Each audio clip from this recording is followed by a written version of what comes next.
In this week's Bleach, Yamamoto raises hell. When there is no more room in hell, the dead will walk the earth.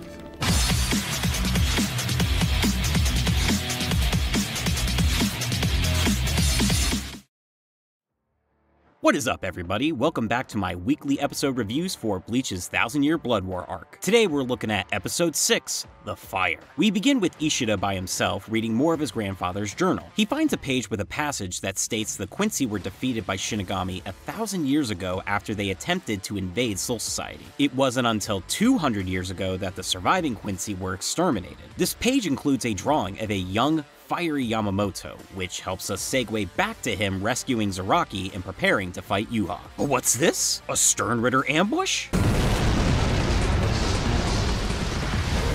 Boom. Roasted. Did Yama just become my new favorite character? Yup! There's some interesting imagery involving the back and forth of past and present Yama and Yuha, loving the red and blue colors. Then the fight begins.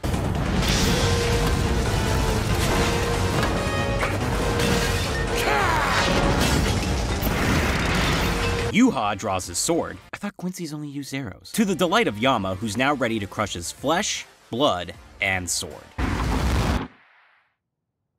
Here it comes! Bankai, Zanka no touch. Oh my god!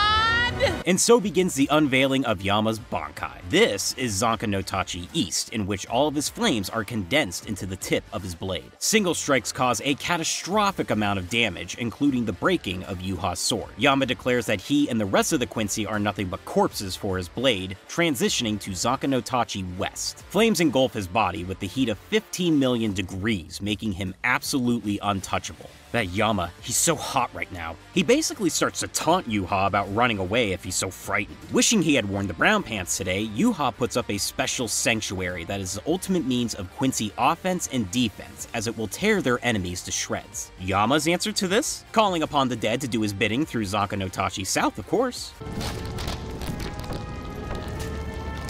This is a skeleton! This is bones! Would you run from Callista Flatheart? Yuha starts to see the visages of his old comrades who were killed by Yama's blade. After some reservation, Yuha marches through the skeletons only to be met with Zanka no Tachi North. Oh, I've wasted my life.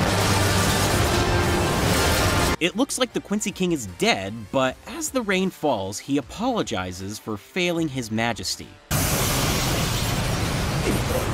You gotta be fucking kidding. Turns out the person Yama has been fighting this whole time was Sternritter Y, the Yourself. Yeah.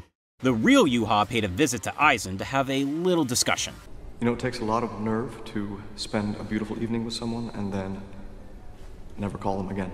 He actually asked him to join the Vandenreich as one of his 5 war potentials. Despite having similar goals, Aizen politely declined, saying that he couldn't stand to see the Quincy King follow in the shadow of a Shinigami. Boom. Roasted. With the real Yuha standing in front of him, Yama goes Bankai but has it stolen, as only the King of Quincy himself is powerful enough to take it. With his enemy subdued, Yuha summons a sword from the sky. I thought Quincy's only used arrows. And in an instant, the Captain Commander is struck down. My overall thoughts on this episode. I gotta tell you, it was perfect. Perfect.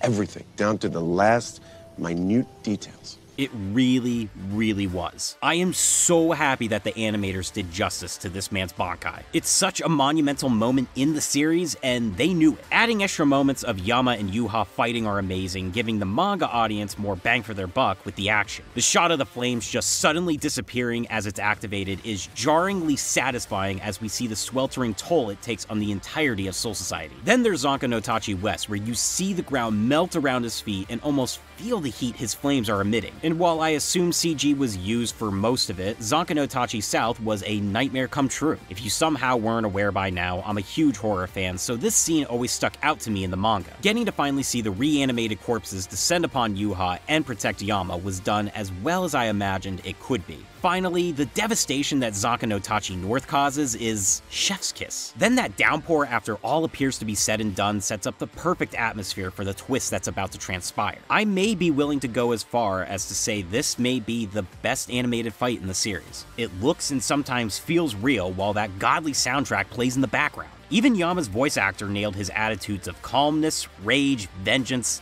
and trolling. Perfect execution across the board for this character's biggest moment. Side note, my buddy Ryan, aka Retro Rhino, worked on a cut for this episode. See, I know him. He did an awesome job as well. I like the added moments of Ishido reading of the Quincy extermination, as it coincides very well with the battle that's currently going on, but let's face it, the best extra scene we've gotten thus far has gotta be Aizen and Yuha talking to each other. In the manga, we just got a line saying Aizen refused the offer to join the Vonderreich. Here we get classic narcissistic Aizen being like, nah, I'm good, I don't want you to feel bad as you follow in my shadow. And yeah, it's wise you don't waste your time trying to kill me now, since you would do it later on this path we both follow.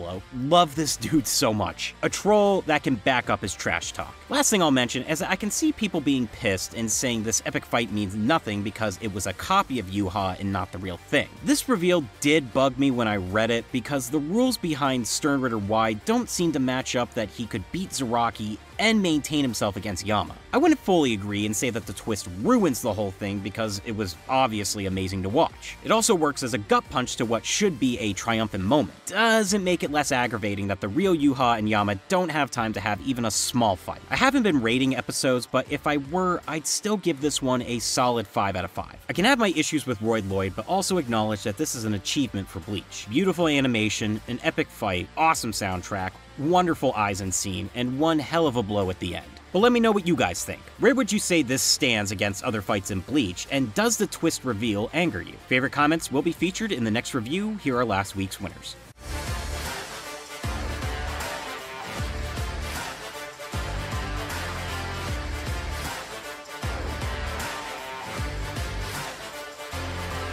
Well, that'll do it for me. Don't forget to like and subscribe, and follow my Twitter and Instagram. Links to those can be found in the description. Until episode 7, Born in the Dark, peace.